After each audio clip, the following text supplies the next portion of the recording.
오늘 주신 하나님의 말씀은 출애굽기 2장 23절부터 25절까지 말씀입니다.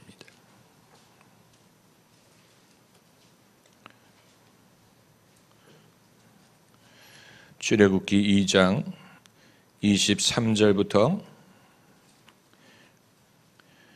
25절까지 함께 읽겠습니다. 여러 해 후에 애굽 왕은 죽었고 이스라엘 자손은 고역으로 인하여 탄식하며 부르짖으니 그 고역으로 인하여 부르짖는 소리가 하나님께 상달한지라. 하나님이 그 고통 소리를 들으시고 아브라함과 이삭과 야곱에게 세운 그 언약을 기억하사 이스라엘 자손을 권념하셨더라. 아멘. 할렐루야. 사람이 죽고 나면 잊혀집니다. 그것이 어떻게 보면 좋은 것일 수도 있습니다. 그러지 않고 돌아간 사람을 영원히 기억하고 그리워하는 것보다 과거에 사랑했을지라도 그 기억이 희미해지고 상실감이 줄어들어야 남아있는 사람도 살 수 있을 것이기 때문에, 그렇기 때문에 사람이 죽으면 사진도 굳이 많이 가질 필요가 없고, 또 살아생전에 입던 옷도 다 정리해버리고, 그리고 불필요한 기억이 남길 만한 것을 그렇게 사람들이 선호하지는 않습니다. 왜냐하면 너무 생각이 나고 또 너무 보고 싶을 수가 있기 때문에 사랑하는 사람일수록 그 사람이 기억날 만한 것을 그렇게 갖는 것이 필요하지 않을 수 있습니다.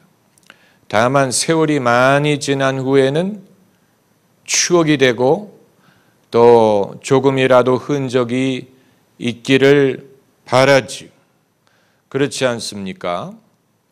저는 저희 아버님이 돌아가신 후에 캐나다 저희 집에 아버님이 쓰시던 PC에 불편하실 때에 일기처럼 작성하신 글을 몇 개를 발견한 적이 있습니다. 그러니까 어떻게 보면 당신은 유서를 남기지 않으셨는데 돌아가시기 전에 얼마 전인지는 알 수 없지만 이 몸이 불편하셔서 더 이상 출근을 하지 못하시고 하루 종일 집안에 계실 때 이제 전동 휠체어가 그때만 해도 귀했습니다. 지금은 뭐 대로의 전동 휠체어를 타고 달리는 흰 눈 사이로 썰매를 타는 것처럼 그렇게 많지만, 그때만 해도 전동 휠체어가 별로 없는 시절에 아버님이 집안에서 전동 휠체어를 타고 다니시면서 그때 쓰시던 그 글을 발굴한 것이 얼마나 저에게는 귀중한 발견이었는지 모릅니다. 그런데 아버님이 무슨 질병에 대해서라든가 죽음에 대한 두려움이라든가 이런 것에 대해서 전혀 쓰지 않으시고, 당신이 입원하셔서 이 정신이 혼미하실 때 그때 병실에서 학생 시절에 들으셨던 슈베르트의 노래를 들으셨다는 거죠. 학창 시절에 즐겨 부르셨던 슈베르트의 겨울 나그네 노래가 들려오는 것을 들으시고 그 젊은 시절을 추억하시는 그런 내용을 글로 쓰신 적이 있습니다. 아버님이 이 학생이셨을 때 상당히 그런 낭만이 많으시고 운동도 하시고, 그래서 고등학교 정구부의 주장도 하시고 또 이 합창 지휘도 하셨습니다. 그러니까 얼마나 활동을 많이 하셨습니까? 그런데 그 당시에 선배 형의 집에 가서 그 집에 이 레코드와 오디오 시설을 갖춰 놓은 집에서 슈베르트의 겨울 나그네를 듣고 감흥에 빠지곤 했는데, 이 병실에서 어디선가 들려오는 그 노래소리에 이 젊은 시절을 회상하였다. 그리고 이제 이후에 사느라 바빠서 서로 다 잊혀지고 있었는데 그때 그 자주 찾아가던 그 집에 선배 형님은 지금 뭘 하고 계신다고 하더라. 뭐 누구는 뭘 하고 한다고 하더라. 이제 이런 식으로 추억하는 글을 쓰셨어요. 그러니까 여러분, 사람이 이 정신이 혼미하고, 그리고 우리 생각에는 아버님이 뭐 돌아가실 것에 대해서 염려를 하실까? 뭐 당신이 이렇게 쇠약해지신 것에 대해서 뭐 낙심하실까? 이런 식으로 생각을 할지 모르지만 정작 당신은 수십 년 전에 학창 시절을 추억을 하고 계시는 것을 보면 사람은 늘 마음속에 그 젊음을 간직하고 있는지도 모릅니다. 그렇잖아요. 젊었을 때 얼마나 아름답습니까? 인생이 모든 것이 다 희망적이고 또 미래에 대해서 알 수 없고 아름다운 미래를 꿈꾸고 또 그것을 마음속에 그리고 그렇게 하지요. 그러나 인생은 그런 모든 아름다운 생각을 다 이루도록 도와주는 건 아니고 전쟁이 일어나고 한국 전쟁이 일어나고 또 피난을 가야 되고 공부가 중단이 되고 또 뭐 살고 죽는 먹고 사는 문제에 대해서 염려를 해야 되고 뭐 결혼을 하고 뭐 처자식을 먹여 살리고 뭐 이런 일을 하고 현실이란 문제에 부딪히게 되면서 사람들이 젊었을 때 가졌던 아름다운 추억이라든가 그 당시의 낭만이라든가 꿈 같은 것을 다 이루지 못하는 경우가 대부분이죠. 대부분이에요. 특별히 우리 부모님 세대는 그러셨다는 거.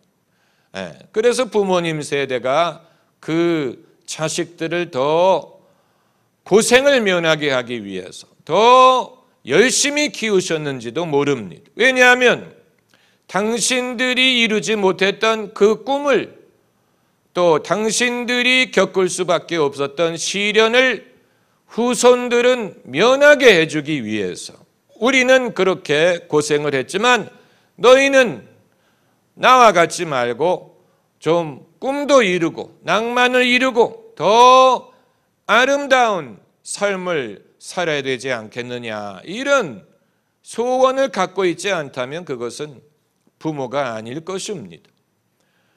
그러니까 아버님의 그 기억 속에 수십 년 전 고등학생 시절이니까 얼마나 오래전입니까? 그때의 일을 기억을 하시고 그때 들었던 노래를 기억을 하시고 그 한 노래 가사에 그 세월의 갭을 건너뛰고 그 옛날을 추억하셨다는 것은 우리 마음속에 얼마나 많은 그 추억이 있고 그것을 평소에 잊어버리고 살다가 어떤 뭐 음악을 들었다든가 누구를 만났다든가 그랬을 때 그동안 사느라 바빠서 잊고 있었던 과거의 모습을 생각할 수가 있는 것이지요. 사람이 죽고 나면 잊혀집니다. 잊어버립니다. 그런데 나사로가 죽은 후에 예수께서 나사로의 무덤 앞에서 그의 이름을 부르셨죠. 이건 놀라운 일입니다. 아주 의미심장한 일이 예수께서 나사로의 이름을 부르시고 나사로야 나오너라 라고 말씀하셨다는 것은 이후에 예수께서 다시 오실 때에 당신을 믿고 죽었던 사람들을 일으키실 것을 예표로 보여주는 것입니다. 그래서 이름을 안다는 말은 그 사람을 안다는 뜻이, 예수님이 아는 사람이기 때문에 이름을 기억하시는 것입니다. 그래서 나사로야 일어나라 라고 부르신 것은 나사로에게만 해당되는 게 아니고 이후에 주님이 기억하시는 모든 사람을 이처럼 불러 일으키시리라 하는 것을 예표로 보여주는 것입니다. 반대로 예수님이 모른다고 하시는 사람이 있을 거라고 했지요. 내가 너를 알지 못한다. I do not know you. 모른다라는 말은 그 사람이 예수님과 상관이 없다는 뜻이에요. 모르는 사람은 이름을 모릅니다. 당연히 이름을 모르죠.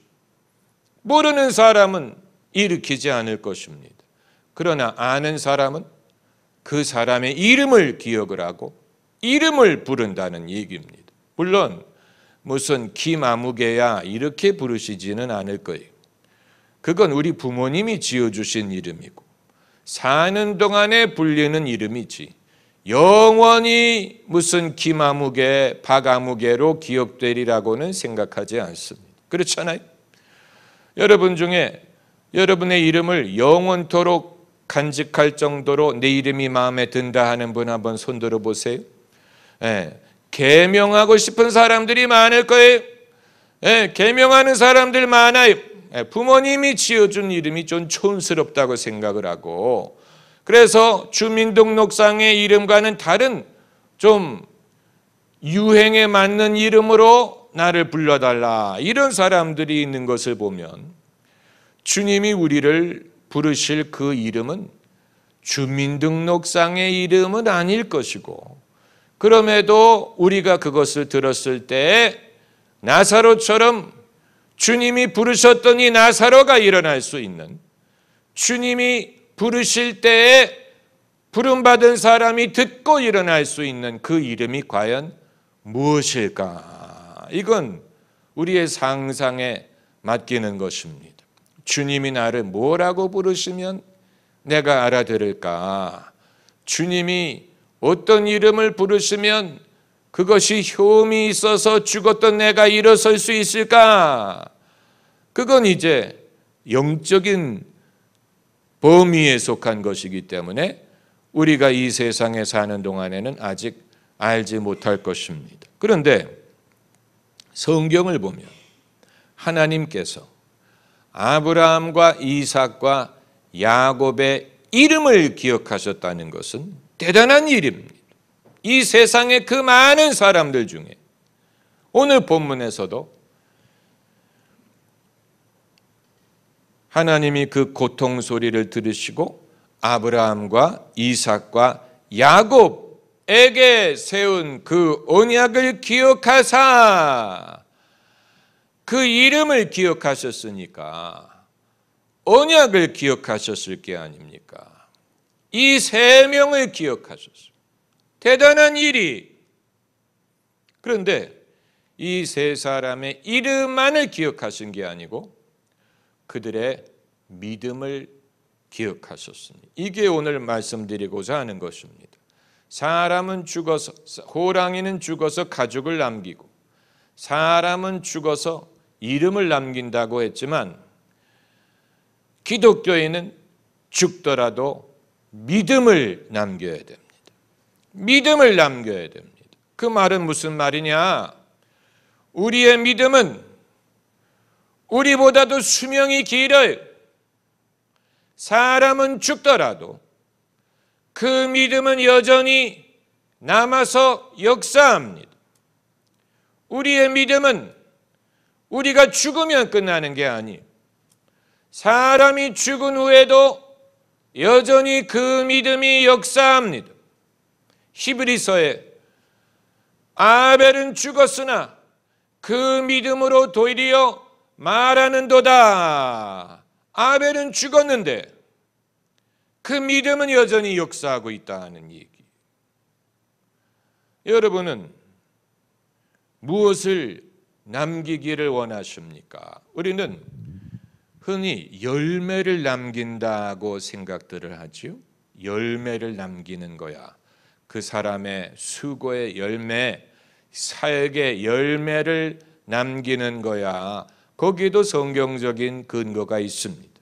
예수께서 그 열매가 과실이 영원히 있게 하여 이렇게 말씀하신 것을 보면, 그러나 사람이 열매를 맺더라도 얼마나 맺습니까? 그렇잖아요. 아브라함이 맺은 열매가 얼만큼 있었다고 생각하십니까? 아브라함의 열매가 무엇입니까? 아브라함의 열매는 아들 이삭 하나 낳은 것밖에 없어요. 아브라함이 많은 일을 한 것 같지만 열매를 따지기 시작하면 그렇게 많지 않아요. 아벨에 남긴 열매가 뭐예요?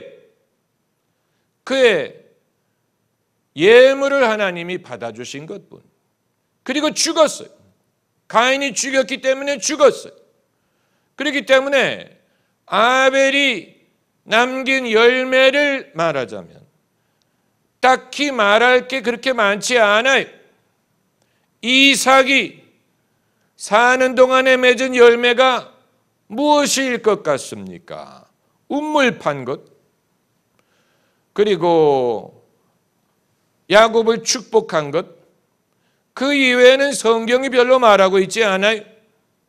그러니까 우리 생각에 예수 믿는 사람은 죽을 때 열매를 남겨야 돼라고 말하지만, 맞는 말이지만 사람이 남길 수 있는 열매가 그렇게 많은 게 아니에요. 그러나 아브라함과 이삭과 야곱의 경우에는 믿음을 남겼어요. 믿음이 사람보다 수명이 길어요. 사람은 죽어 없어져도 그 믿음은 남아서 여전히 일을 합니다. 그것을 우리가 믿어야 됩니다. 진짜 믿음을 가진 사람은 자기가 믿었던 것이 사는 동안에 다 이루어지지 못했다고 낙심하면 안 됩니다. 왜냐하면 믿음의 수명은 사람보다 길기 때문에. 사람이 믿었던 바를 다 이루면 좋지만 대다수의 사람은 다 이루기 전에 죽어요. 왜 믿음이 사는 동안에 다 이루어지지 않느냐? 시간이 부족하기 때문에. 시간이 부족해. 사람에게 시간이 부족해. 그리고 믿음은 스케일이 큽니다. 하나님이 우리에게 믿게 하시는 것은 살아생전에 이룰 만한 그런 것만을 믿게 하시는 게 아니에요.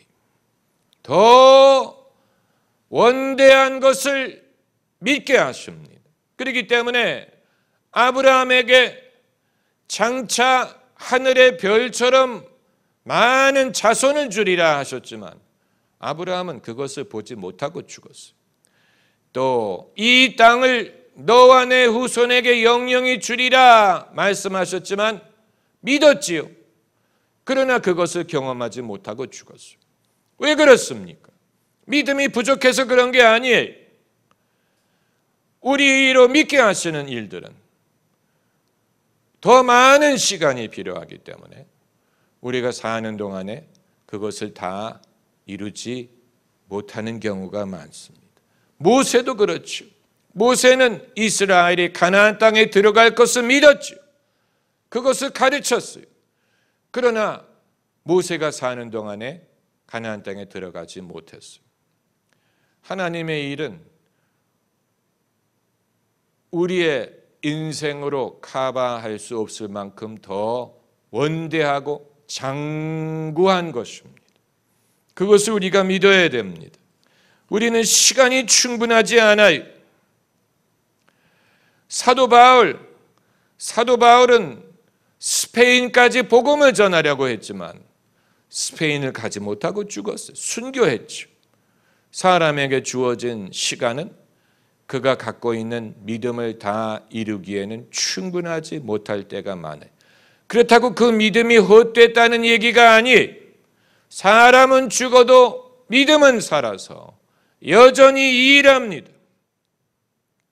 그리고 또 왜 사는 동안에 믿은 바가 다 이루어지지 못하느냐? 첫 번째 이유는 시간이 부족하기 때문이었죠. 두 번째는 하나님은 한 사람이 다 이루는 것을 원치 않으시고 남들에게도 좀 부스러기를 남겨줘야죠.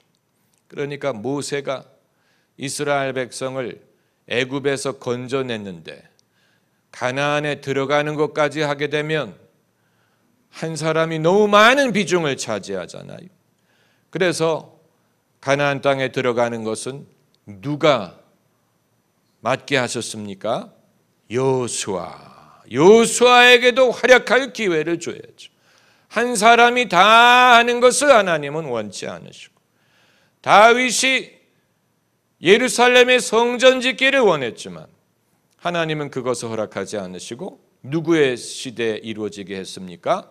솔로몬. 그러니까 한 사람이 다 할 수 있는 것이 아니에요. 그리고 또 세 번째 이유는 어떤 한 사람도 자기가 믿은 것을 다 이룰 만큼의 능력을 갖고 있지 못합니다.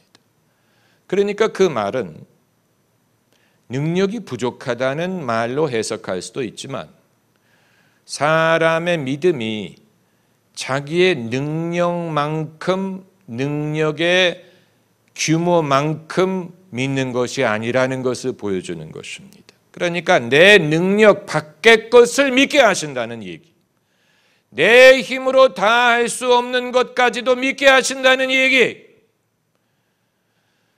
그건 좋은 일이, 만약에 내 능력의 규모에 딱 맞을 만큼만 믿게 하신다면, 그럼 믿음이 적은 사람은, 능력이 적은 사람은 그야말로, 그렇죠? 얼마나 작은 믿음을 갖는다는 얘기입니까? 능력이 많으면 좋지만 하나님은 그 사람의 능력의 범위 이상의 것을 믿게 하십니다. 그걸 우리는 교만하다든가 아니면 주제 넘다든가 간이 너무 크다라고 비평하면 안 돼. 하나님은 작은 하나님이 아니에요. 내 능력의 범위만큼 믿게 하신다면 대다수의 사람들은 믿음이 적을 거예요. 작은 믿음, 스케일이 작은 믿음. 어떤 경우에는 기독교인들이 겸손이라는 명분으로 큰 믿음 갖는 것을 장려하지 않고 그것을 이상하게 보고 교만으로 여기고 내 주제를 알라, 이런 식으로 내 주제를 알라, 내 주제에 맞는 믿음을 가져라, 이런 식으로 가르치는 데도 있는 것 같아요. 그래서 사람이 큰 믿음을 갖는 것을 마치 그 사람이 자기의 자기 어떤 그 범위 이상을 욕심을 내는 것처럼 감히 이런 식으로 그러나 여러분, 하나님은 그런 하나님이 하나님은 그런 분이 아니. 하나님은 사람이 겸손하기를 원하시지만 그렇다고 해서 그 사람이 믿음까지 작아지는 것을 원치 않으세요. 믿음이 작아지는 것을 원치 않으세요. 하나님은 큰 믿음을 좋아하세요. 예수께서 하실 수 있는 제일 큰 칭찬이 뭐라고 말씀을 드렸죠? 내 믿음이 크도다. 그것처럼 큰 칭찬이 없어. 예수님이 우리에게 하실 수 있는 최고의 칭찬은 내 믿음이 크도다. 그 칭찬을 누구에게 하셨습니까? 수르보니게, 여인에게 하셨지요. 여인아, 내 믿음이 크도다. 그리고 백부장에게도 그런 칭찬을 하셨죠. 내가 이스라엘에서 이만한 믿음을 본 적이 없느니라. 칭찬, 이보다 더 큰 칭찬은 없어요. 어느 누구에게도 예수님은 내가 이스라엘에서 이만큼 거룩한 사람을 본 적이 없다, 이런 말씀 안 하셨어요. 내가 이만큼 경건한 사람을 본 적이 없다, 이런 말씀 안 하셨어요. 그건 공자님 앞에서 문자 쓰는 거예요. 사람이 경건한들 예수님보다 경건하겠습니까? 거룩한들 예수님보다 거룩하겠습니까? 그건 그런 식으로 예수님이 사람을 평가하신 적이 없어요. 내가 이스라엘에서 이만큼 깨끗한 자를 본 적이 없느니라. 나다나엘에게 거짓이 없다 이런 말씀을 하신 적은 있지만, 예수님은 그런 식으로 사람을 칭찬하지 않으셨다는 말은 그런 식으로 사람을 평가할 필요를 느끼지 않는다는 얘기. 그럼 예수님은 무엇을 찾으시느냐? 믿음을 찾으시죠. 찾으십니다. 내 믿음이 어디 있느냐? 찾았죠. Where is your faith? 질문이 찾는 거예요. Where is it? Where is your faith? 믿음을 찾으십니다. 그렇기 때문에 내 능력만큼 믿어야지. 아니, 우리의 믿음은 내 능력의 범위를 벗어나야 돼. 내 힘으로 할 수 없는 것을 믿어야 돼. 그게 믿음이 주님의 은혜로 할 것이기 때문에. 그렇기 때문에 사람들이 이 자기가 사는 동안에 믿었던 것을 다 이룰 만한 능력을 모두 갖춘 사람은 없어요. 그렇기 때문에 사람은 죽어도 그 믿음은 여전히 남아서 역사할 수 있는 것입니다. 기업이 큰 기업일수록 새로운 투자를 할 때 자기 돈으로 투자하는 거 보셨어요? 전부 다 빌려서 투자를 하지요. 그러니까 자기의 능력 범위 바깥에서 투자하는, 그것으로 사업을 하는, 자기의 능력만큼 하게 되면 작은 사업이 되겠죠. 그리고 이제 또 사람의 믿음이 수명보다 긴 이유는 믿음대로 이루기에 부족한 부분들이 있기 때문에 그렇습니다. 이 미국의 이 로버트 리어든이라는 목사가 과거 20세기 초 미국의 이 기라성 같았던 부흥사들의 삶을 재조명하면서 1940년대, 50년대에 많은 쟁쟁한 부흥사들이 등장을 했었습니다. 무슨 이름을 다 댈 수 없는, 전부 다 천막 집회를 하면서 전국을 다니면서 병자를 고치고 복음을 전하고 부흥회를 하는 많은 부흥사들이 탄생했어요. 그런데 이제 그 부흥사들이 어마어마한 일들을 했지만 그러나 부족한 면들이 있고, 그래서 그 가능성만큼 다 이루지를 못하고 이런 것을 이제 로버트 리어든 목사가 한 사람 한 사람씩 그 삶을 재조명하면서 이 사람은 어떤 부분에 있어서 실수를 했느냐, 이 사람은 어떤 부분에 있어서 부족했느냐, 이런 것을 연구한 시리즈가 있습니다. 그런데 어느 한 사람도 부족한 게 없어서 그 잠재력만큼 다 이루었다고 말할 수 있는 사람이 없어요. 다 뭔가 부족함이 있었어요. 그래서 기대했던 것만큼, 할 수 있었던 만큼 다 이루지를 못한 사람들이 대부분. 그러니까 그 시리즈를 안 듣는 게 나아요. 왜냐하면 결론은 똑같기 때문에. 결론은 다 이 사람은 이게 부족하고, 그 중에는 술을 좋아하는 부흥사도 있었어요. 그래서 죽을 때 간경하러 돌아가신 분도 있고, 별의별. 그런데 그런 것을 다 따지기 시작하면 한도 끝도 없어요.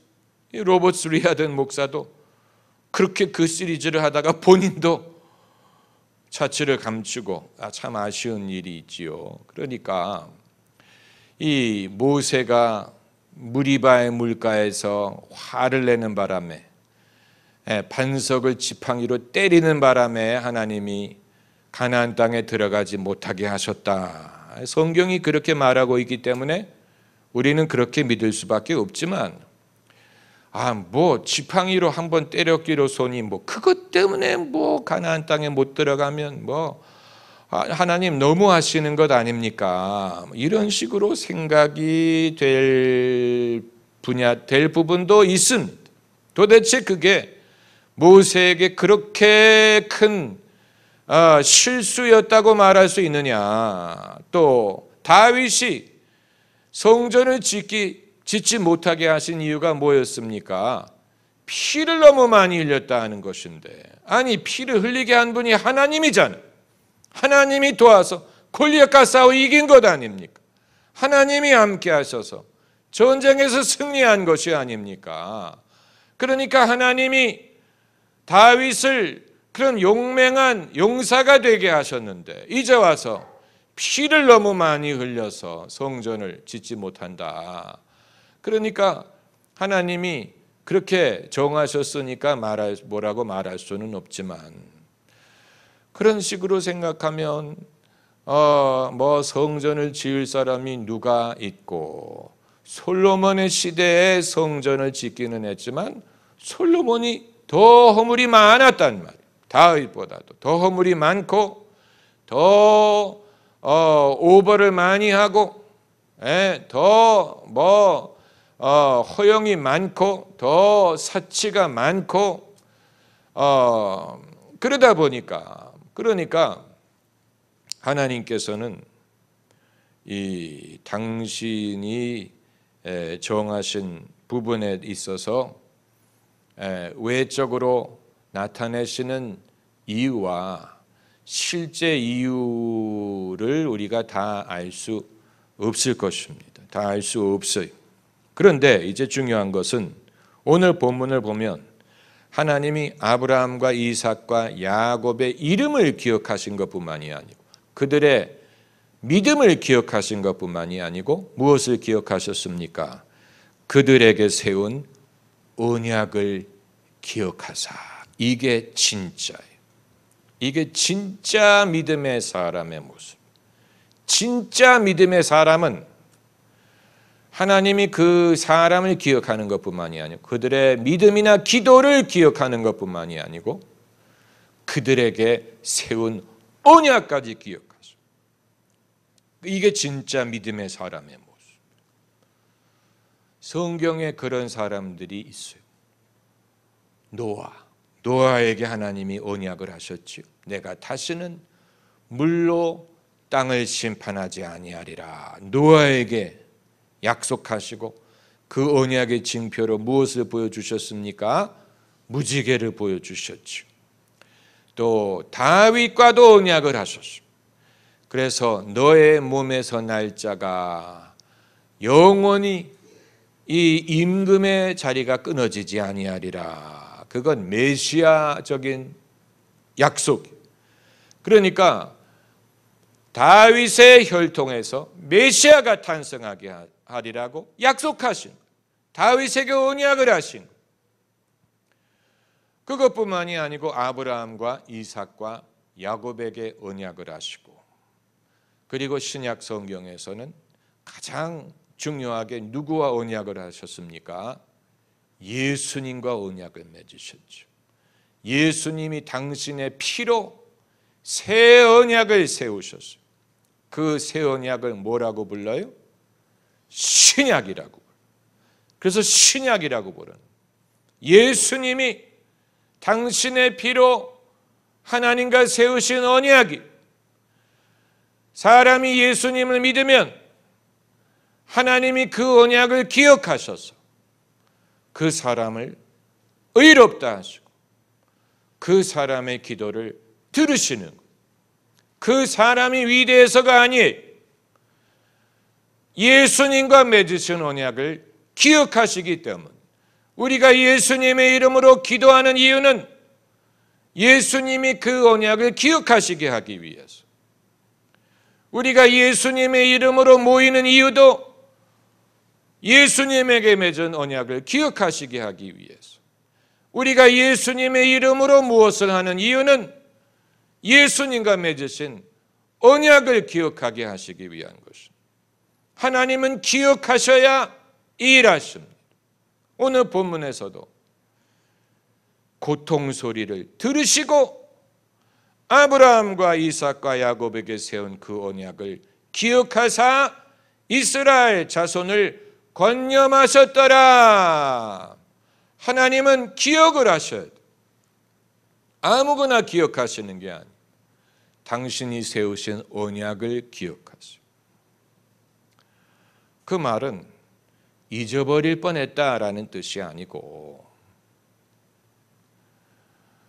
하나님이 언약에 의거한 당신의 약속을 이루고자 하시는 마음을 갖게 하는 것은 사람들이 부르짖는 소리라는 뜻입니다. 할렐루야. 기도하십시오.